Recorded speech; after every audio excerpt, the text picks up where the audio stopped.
Paano nga ba maglagay ng text sa likod mo at syempre pwede mo pang lagyan ng animation? Katulad neto.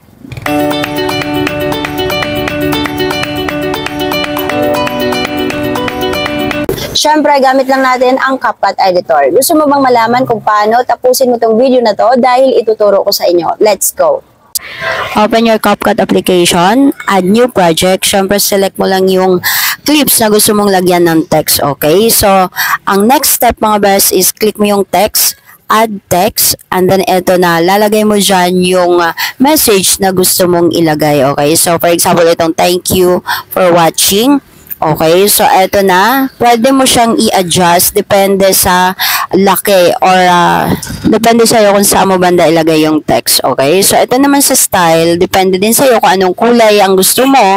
Okay, so syempre sa fonts naman, yung elegant gusto ko. And then syempre lagyan ng animation, effects. Okay, ikaw pa rin ang bahala doon. Tapos after nyan, sobrang bilis lang nito mga best. So eto po yung gawin natin or ilagay natin sa effects. Okay, para meron yung dilaw, black, and brown. Okay, yung combination ng ating text. Okay, tapos click mo lang tong sa animation. Okay, ito yung sa type 2 yung animation ko. Tapos adjust mo lang din yung bilis niya.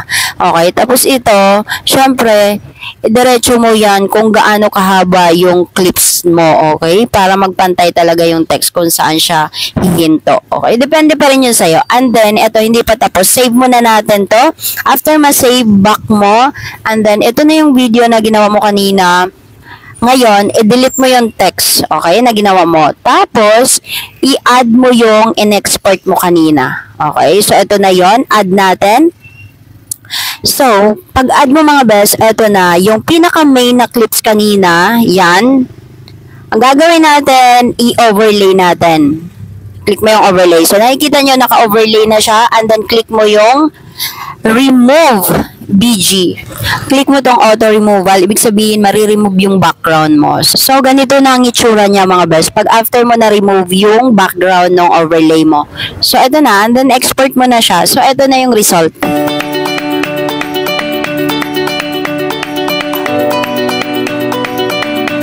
So, ayan, naituro ko na sa inyo mga best. Kaya kung nagustuhan mo tong video na to, huwag mong kalimutang mag-share, mag-like, mag-follow para updated ka sa next tutorials na gagawin ko. Yun lang, bye-bye!